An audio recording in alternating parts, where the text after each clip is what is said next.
You're listening to another episode of the Coaster101 podcast. I'm Andrew Stillwell in North Carolina, and I'm joined this week on the podcast by a whole cast of characters from the Coaster101 team. First, welcome to the podcast, Nick Weisenberger up in Ohio. Nick, how's it going? Pretty good. How are you? I'm living the dream. And next up, we got John Stevenson, the Godfather himself. John, how are you? I'm just peachy.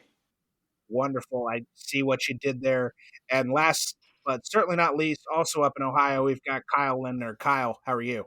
Doing well, Andrew. Awesome. Well, the three of you guys, you recently got back from a trip. Nick and Kyle, I'll start with you, and whoever wants to answer first, go ahead. You guys wanted to, living in Ohio, for some reason you wanted to come all the way down to Georgia and go to some parks. What was your motivation behind going to Georgia for a park trip? Basically just getting another use out of our Six Flags memberships. So, 2 years ago, we had a meetup at Six Flags Great America outside of Chicago. And the best thing to do at that time, instead of buying like a 1 or 2 day ticket, was just to get a membership to Six Flags, because it's only a couple bucks a month and it has a lot of extra perks that come with it. So it was basically just wanting to get another use out of that membership and looking at the parks that are closest to us, like Six Flags Darien Lake or Six Flags America out by Washington, D.C., and then Six Flags Over Georgia.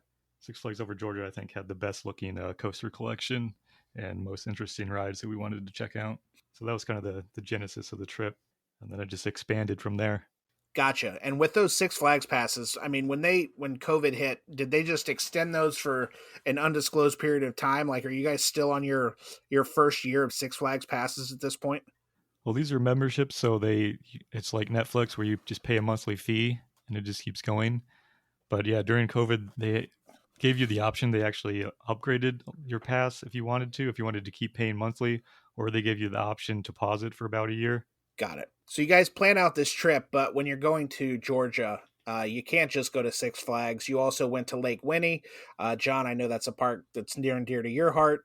And you finished off the trip at Fun Spot Atlanta. But John, when you heard the Ohio Bros, as I like to give them a nice nickname, we're planning a Georgia trip, how did you decide to get involved? Oh, I was down as soon as I heard the dates, and I hadn't been to Six Flags Over Georgia since 2019, and it's the closest Six Flags park to me. It's about 4 hours away. So, and then a pit stop in Lake Winnie. I've never done both parks in one trip, so I was down, and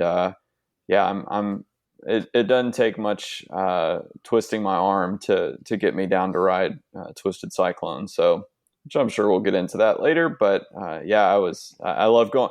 I especially love going to these parks with people who've never been before. It's just fun to kind of see it from a fresh set of eyes. So I was really excited to be able to join them. So I guess we'll start with Lake Winnie, being that's the park you guys visited first. I personally have never been there. I when you guys were planning this trip, I looked into going, but I just couldn't make time to get over to Georgia from North Carolina. What can you tell us about Lake Winnie? Well, I will go. I've been going to Lake Winnie. I went. It was one of the first parks that I went to when I moved to Nashville over 5 years ago, and it's only about 2 hours away from me. And I was really surprised. I think the star attraction there is Cannonball, hands down. It's a very underrated wooden coaster, out and back, nothing too, groundbreaking, but it's a solid ride, great airtime, great pacing. It's just fun. It's one of those, it's just a fun from start to finish to ride. But I think Lake Winnie as a whole, it's very, I say it's a little cheesy, a little campy. It's very much your classic amusement park. I tell people it's kind of like something you would see out of Roller Coaster Tycoon, just very whimsical decor. You've got the selection of flat rides, new, old, and some old school rides. It's just a really good mix of old and sort of new. And it's fun. It's not necessarily a full day park, but it's good to drop in for a few hours and ride Cannonball and their other two coasters, and which unfortunately we're not operating on our visit. But yeah, it's an interesting park. I think everyone needs to experience it at least once, because it is, I think, a dying breed in the country of kind of those family owned or independently owned no frills amusement parks. Right. And Kyle, I'll start with you. As somebody who had never been to Lake Winnie, what were your first impressions? I was felt very at home just walking in. It was like basically Camden Park, which is about 2 hours from me. It felt like a Camden Park with a lake. So I really love those small parks. The feel around them is very different than going to your regional park, and I just love all the flat rides that these small parks have that are sometimes older or not the typical park or rides you would get at any other park. So that was cool to see. Just very weird dark ride and a really old boat ride. So that was really cool. And Nick, same question. What were your first thoughts? It was something, all right. It's if you've ever been to a small park like Beach Bend or Waldameer or Indiana Beach, it has kind of that same feel, but it's even smaller than those. It's probably one of the smallest parks I've ever been to. Yeah, I hear what you're saying on Beach Bend, and John, you and I visited Beach Bend a couple of years ago. It felt like a roadside carnival was kind of plopped down next to a GCI in the middle of nowhere, Kentucky. So is that not necessarily the same feel? Obviously, I know Cannonball is pretty historic, but is it definitely that just kind of classic? Like John used the word campy. Is it just kind of that feel, basically? I would say the difference is that Lake Winnie has been open or has been in some form open since 1925. So it has a little bit more of a built up in parts. It has a little bit more of a built up feel than Beach Bend, which seems much more like a, somewhat similar ride collection, but it very much more kind of newer. Whereas Lake Winnie has that real old school, in parts, it has that really old school feel, kind of the older buildings. So it's kind of like, and I haven't been to Waldameer or Camden Park, but I would think it's kind of like you take a very small, almost traveling carnival and mix it with the older infrastructure of a park like Kennywood, or obviously on a much smaller scale and nowhere near the caliber of roller coasters. But I think the differentiator with Lake Winnie is that it does have kind of that history behind it, like the chute ride and the just the older buildings and that history. Got it. Yeah, you guys posted a picture on Instagram. I don't know who actually posted it, of this like boat chute ride. Can you explain this? Because I couldn't figure out what I was looking at. So the boat chute ride is definitely one of the most unique attractions, definitely at the park. I mean, there's nothing really fancy about it. It's just a very old school shoot the chutes ride, and you load into this boat, which I think looks like a giant slip-on shoe or just like a clog shoe.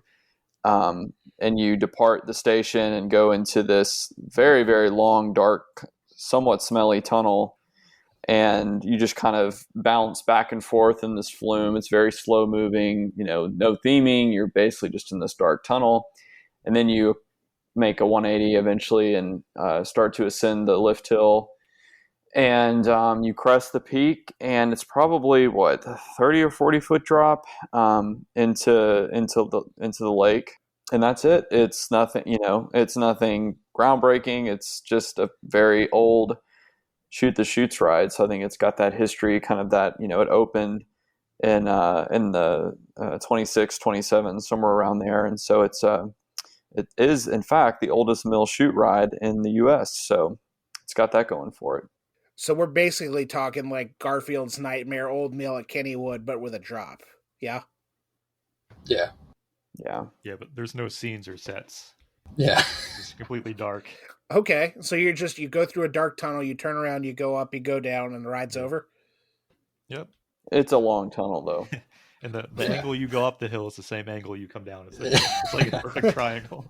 Yeah. And there are 2 Lake Winnie employees at the top of the lift hill making sure you stay seated so you feel extra safe. Well, we love safety here at Coaster 101. What are some other standout attractions at Lake Winnie? I know you guys weren't there a long time, and we won't focus the rest of this podcast. But other than Cannonball, other than the boat chute, the world's oldest mill chute ride, or whatever John just said, what are some other standout attractions at Lake Winnie? I'll go.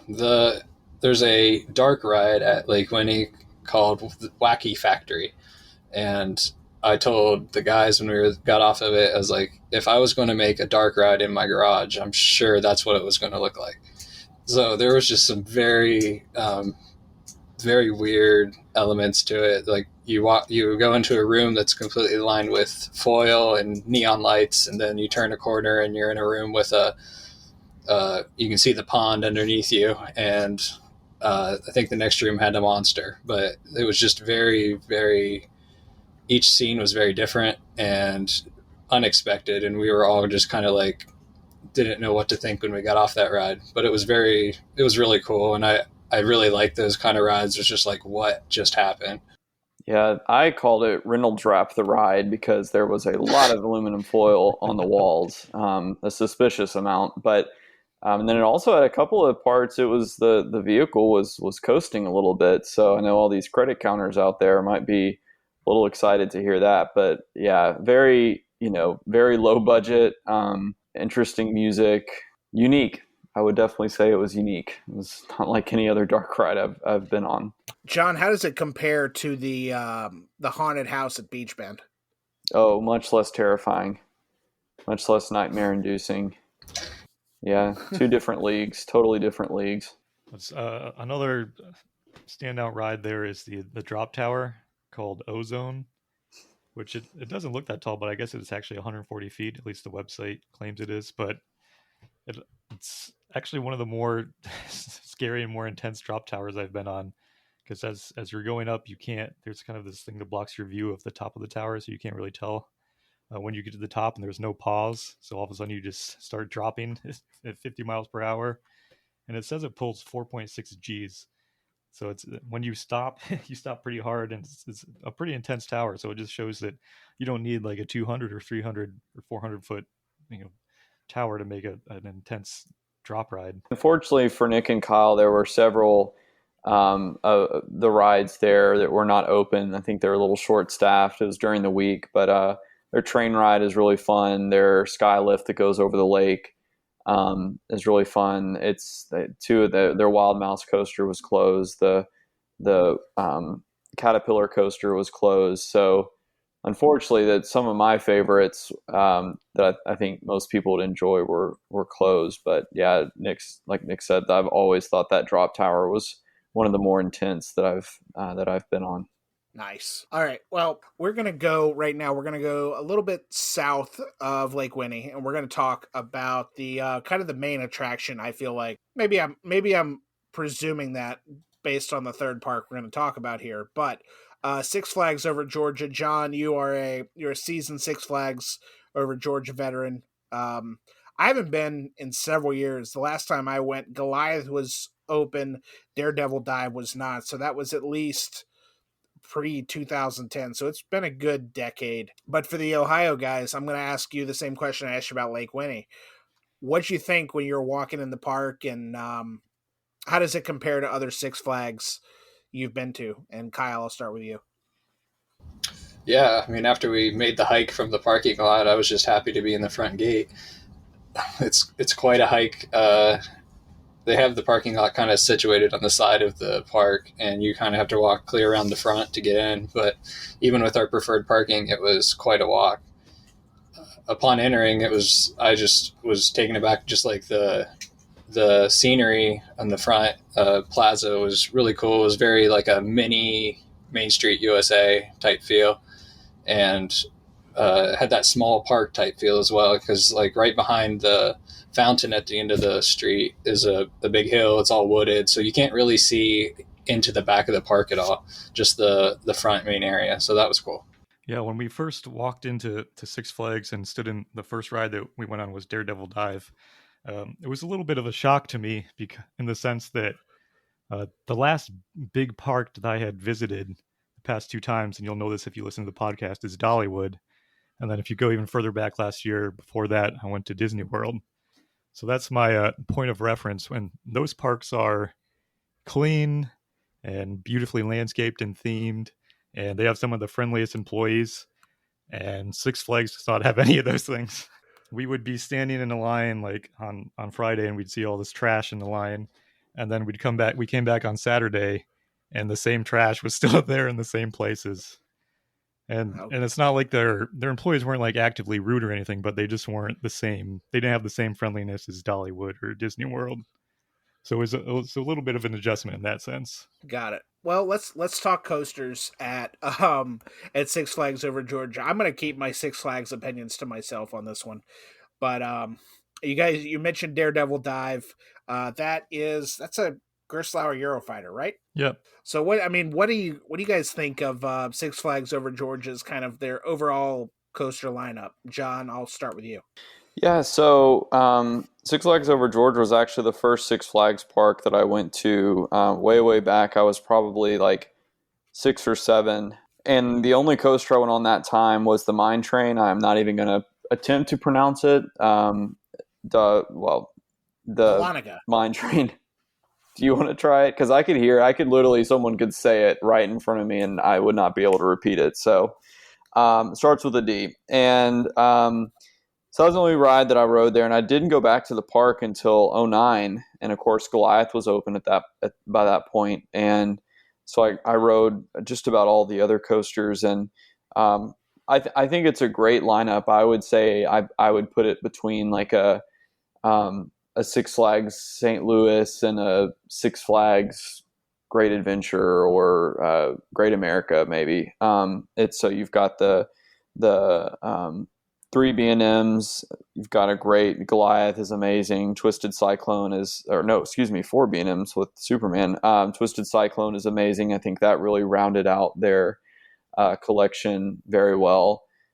You've got some family rides. I think they're, when you look at their coaster lineup, I think it's a solid.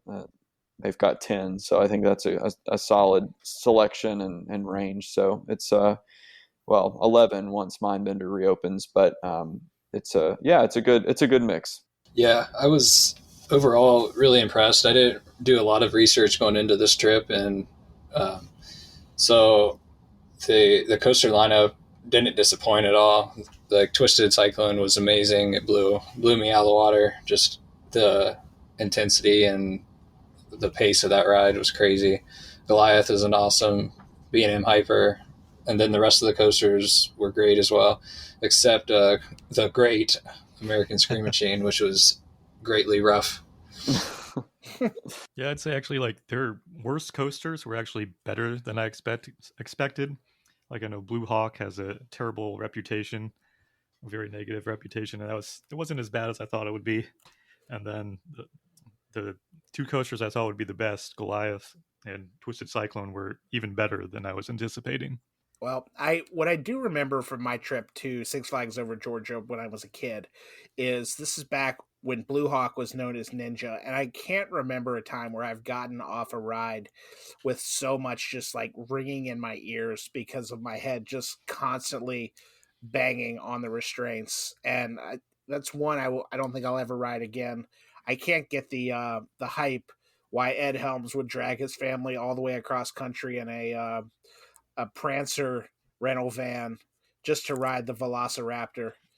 Anyway, if you've seen the Vacation remake, you know what I'm talking about. If you don't, you're really confused at this point. But I want to talk about everybody's favorite like dark horse attraction at Six Flags Over Georgia, and that's Monster Mansion. Let's get into Monster Mansion. It is a dark ride in the water.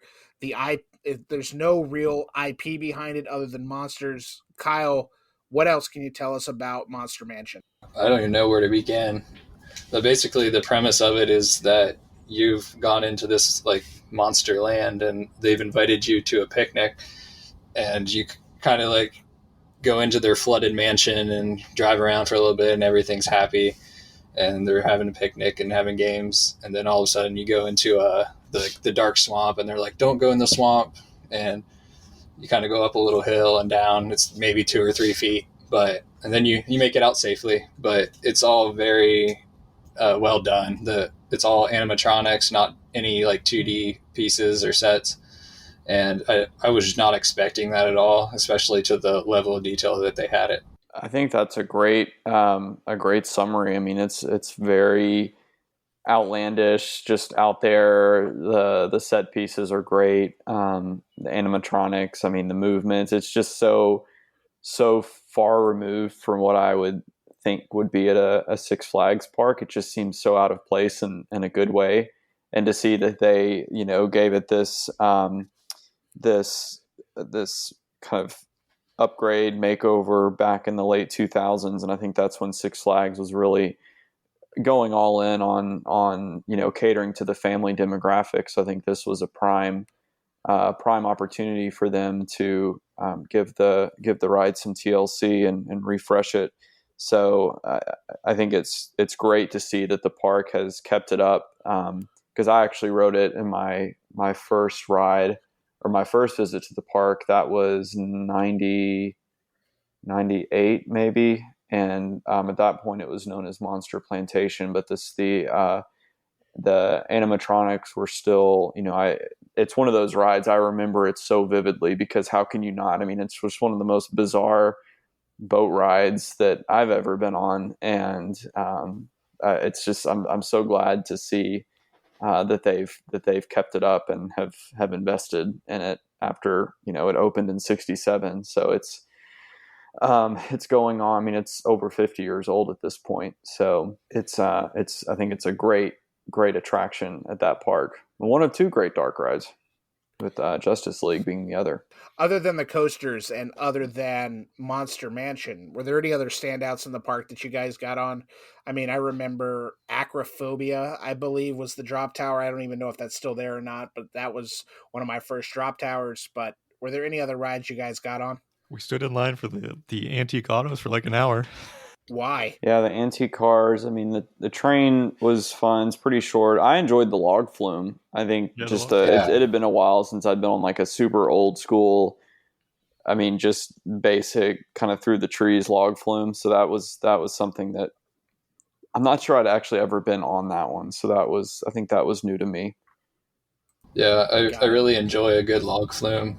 And this one just was like totally different than any other one I've been on. It was so fast. It moved through the flat spots between the lifts like really quick and unexpectedly. So that was cool. It was a nice, refreshing splash at the end too. It was like 85 degrees that day. Nice. Well, I'll ask you guys, and Nick, I'll start with you. If there's one thing you think that Six Flags Over Georgia is missing, what would you add to the park and why? In terms of their coaster collection lineup, I think they're missing a launch coaster. They don't have any currently, so that's a big hole that could be filled right now. Maybe like an Intamin or Mack Rides, like multi-launch coaster would be pretty cool. And they also have there was an old boat ride that's been closed for a while now. That's just kind of a bare spot that is just begging to be filled with something, whether it's a S&S free spin, or if they put in one of those Mack Rides, the Power Splash, like Aquaman that they're building at Six Flags Over Texas, something like that would work really well in that spot. And also, like it gets hot there, so another water ride would be good.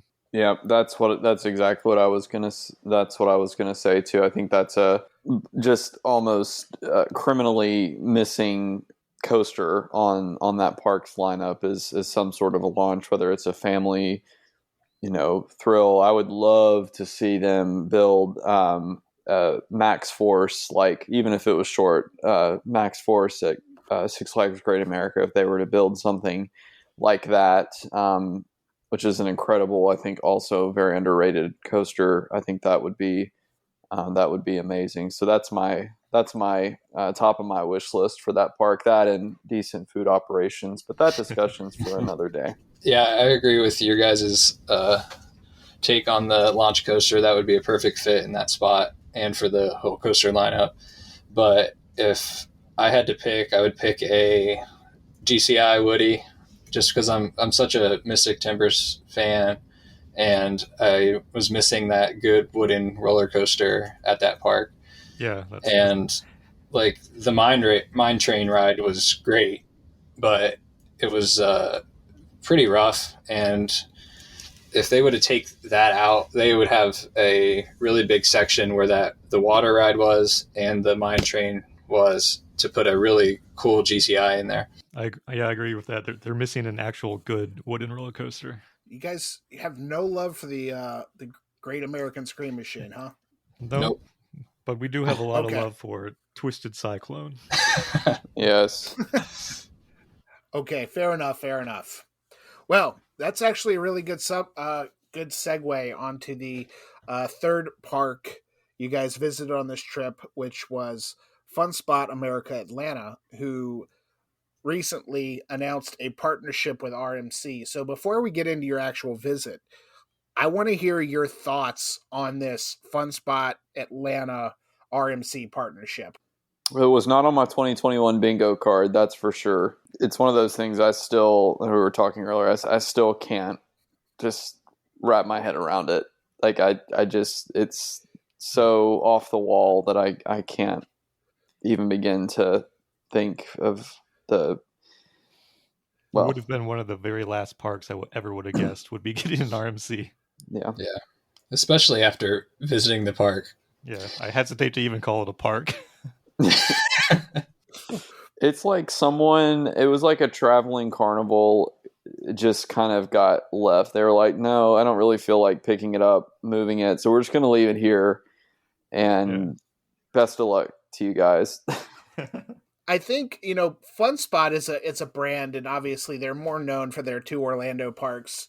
And each of the Orlando parks kind of has its own signature wooden coaster. With the Orlando park, it's White Lightning, and then at the Kissimmee Park, it's Mind Blower.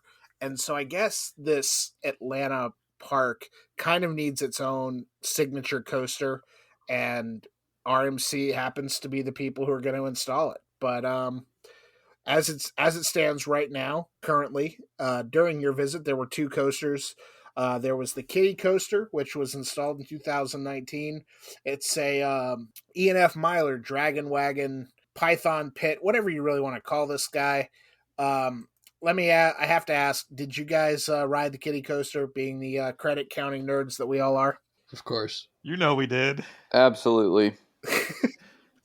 We have pictures to prove it. Well, it can't be as good of a time as the last time the 4 of us were all together, which was at Carowinds, and we rode the Minor Mike at Funtastics right down the road, which no longer exists. So maybe we'll be able to tell the story about how they let us operate the roller coaster. Maybe not. I don't know. We don't need to get in trouble with whoever. Yeah, so we don't need to get in trouble with the manufacturer or whatever. But yeah, that was a really fun night after a trip to Carowinds. But Fun Spot Atlanta's other coaster is Screaming Eagle. It is, I'm pulling it up right now to determine the model because I've seen it before, and it looked a little sketchy. I'm not going to lie. It's a high miler, also from E&F Myler. 38 feet tall, 35 miles per hour. It's got 3 trains. You guys had a little bit of a saga when it came to riding the Screaming Eagle. What happened there? So we are in line for Screaming Eagle. It's a little long of a line, not too bad, but and there's not really like a queue line, like rails and stuff like a typical amusement park. There's just like a picnic shelter kind of looking thing, with just people kind of standing along the edge of it. I felt like I was back at school prom, just kind of awkwardly standing off to the side. And there was like some benches, and so you could, which I did like, you could sit while you waited. And so the train, the one train with 3 cars, each seating 2 people, only the second and third rows were being seated. The first, for reasons we would not learn until later, was open, and so they were only running for four people per cycle, and so it wasn't moving too fast. And so we get up there, and the train before us goes, and they get back to, I guess the train before us goes to depart, and one of the restraints in the first row, which again is not being used, will not close, so it's just open. And I felt like half the park staff came over and tried to shut it, and we're up under the car, and we're just really having a go at it. And I guess they determined after a while that since no one was sitting there, that it could just operate as normal. So off the train went. They reloaded it, and off it went with the restraint stuck in the up position, so you could just watch it as the train completed the course. And the ejector error on this coaster is borderline like Twisted Cyclone level. I mean, it's intense. So you can imagine even though no one was sitting there, it was a little nerve wracking, thinking like, okay, this is a coaster where where at least one of the restraints has the ability to, be stuck in the up position. So as the train came back, I think it did close. Did it close once it got back? No, it stayed up. Okay. Yeah. All right. You can tell I just tried to block certain parts of that out of my memory. Yeah, I'm pretty sure John's life flashed before his eyes when we got on that ride. It absolutely did. I was like, I have come too far in life to be on this. But, that's the credit counting life. Sometimes you got to go and just ride on a very, I'm sure it was very safe. And, but in the moment I was a little hesitant, but more terrified than a 300-foot coaster. Yeah, and it was my 240th credit though, and you know what? It was definitely a unique one to hit that milestone. So I know, like when we were getting off the ride, you're like, I thought I heard all this like stuff clinking around, like stuff was falling off the ride, and I was like, oh, that was just the coins in my pocket falling out.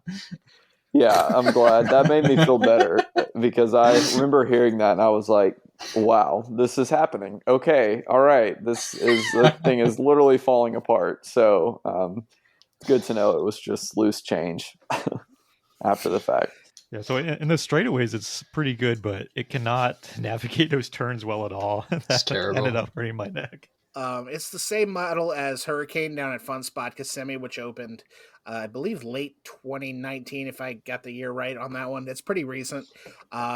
So the next time I go to Orlando or Atlanta, I'm excited to ride this just based on this description alone. I think it's definitely it's one I got to seek out, and I'm just got to do it. So other than the coasters, was there anything else you guys liked about Fun Spot Atlanta? I can tell you what I didn't like. Sure. The lighting lighting package on the Ferris wheel is cool. Yeah, the lighting yes, very nice lighting package on the Ferris wheel. I will say that. I will say they need to butter up their slide. Their, the racing slide, whatever those are called, that are everywhere. Because I mean, everybody that went down that slide was really struggling. I mean, you really had to scoot a lot to make it all the way down. So I think I was very dissatisfied with the lack of grease or whatever they need to put on those slides to make it more enjoyable for the rider. Should have got some from the funnel cake stand. Right. Yes. Because Andrew, you remember we went to Beach Bend and I went on the slide, and yeah, I mean, they're lickety split, no problems. But this one was just it was a workout. It was more of a sit than a slide. Yeah. Got it. All right. Well, I guess final thoughts, and Nick, I'll go Nick first, then Kyle, then John. Your Greater Atlanta trip. I mean, I know you guys did the Georgia Aquarium for a little bit on Sunday. We're a theme park roller coaster podcast, so I mean, we can certainly talk about the Georgia Aquarium. But what did you guys think overall of your trip to Atlanta? And if you were selling this trip to somebody else to make the same trip you guys did, what would be one piece of advice you would give them? Just quick on the Georgia Aquarium, I would definitely recommend, if you're in the area, going there. It's of all the aquariums I've been, it's definitely the best one, the biggest one. They have whale sharks, which is the only place outside of Asia where you can see whale sharks. And they also have manta rays, and I think it's one of only 4 aquariums in the world that have manta rays. So it's worth the price of admission just to see that one Ocean Voyager giant tank that's about the size of a football field. That's really awesome. Nice. The highlight of the trip for sure, and the thing that really made it all worth it, was Twisted Cyclone at Six Flags Over Georgia. I just cannot say enough good things about that ride. I was expecting it to be good, and it blew away my expectations. Like I don't really rank roller coasters, but if I did, I would probably put that ride like in my top 5. That's how much I loved it. It just has like the perfect pacing, great elements. I mean, I really think it is a masterpiece by RMC. I think they got the best layout out of what little they had to work with. Because if you compare that to like when RMC was changing Mean Streak into Steel Vengeance at Cedar Point, I mean, they had a massive structure to work with there. They had a huge canvas to paint on. Like that would have been really hard to screw that up. And I think I would argue you could change out some of the elements on Steel Vengeance and you'd still have an amazing ride. But when they were changing Georgia Cyclone at Six Flags, like they did not have a big canvas to work with. They had a little one. So they were very limited with how little structure they had. And so to have a ride as an intense and fast pace as they did, I think that's just like was a masterful job by RMC. Nice. Kyle? Yeah. Overall, awesome trip. 3 new parks I've never been to. And John got me to my first Waffle House, so that was great as well. But yeah, same as Nick. My best ride of the trip was Twisted Cyclone, and he did a great job of basically explaining why we love that ride. But I think the best way to put it is it's like a miniature version of Steel Vengeance. So I know, like going into it, I didn't expect much, I don't think, just because it was a 100-foot tall coaster. But yeah, it was just basically, I felt the same getting off of it as I did Steel Vengeance. So I think that's saying something. And, Six Flags Over Georgia definitely has a hit ride there. And Fun Spot was, awesome to go to just to experience such a weird place. And Georgia Aquarium was amazing and highly recommend that. Nice. We're going to have to talk about this Waffle House trip probably offline. But I had breakfast at Waffle House the other day, and it was glorious. First time I had been in, like, since pre-pandemic. It was just so good to be back.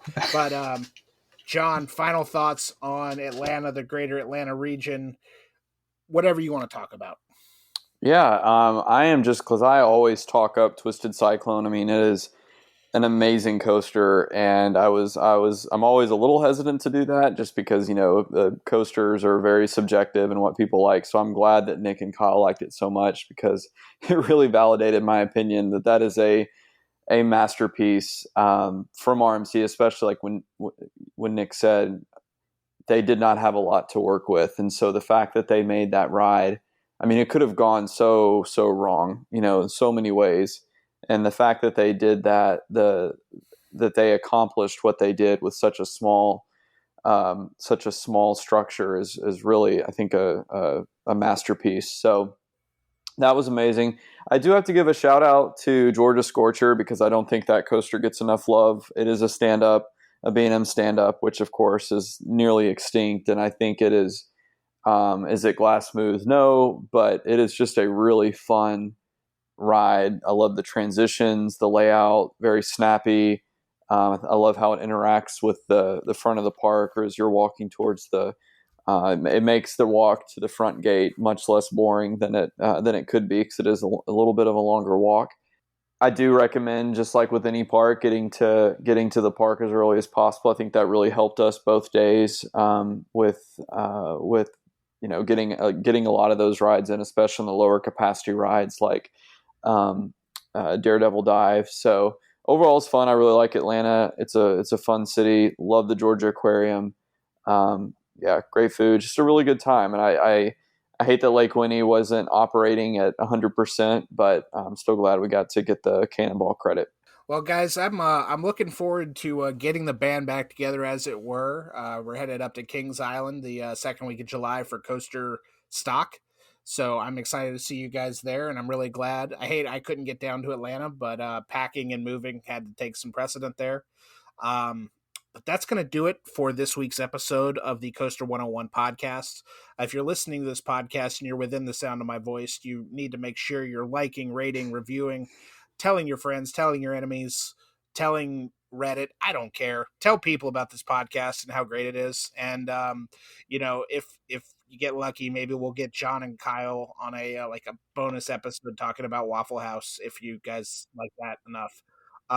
If you got any questions, comments, concerns, be sure to shoot us an email, podcast@coaster101.com. As always, be sure to check out the website, coaster101.com. Follow us on all the socials at coaster101. Check out our YouTube channel. We're on TikTok. We watch a lot of videos. We haven't posted anything yet, but follow us there anyway. Thanks, as always, to Justin Mabry of JM Music Design for our theme music. And we will talk to y'all again soon. See ya.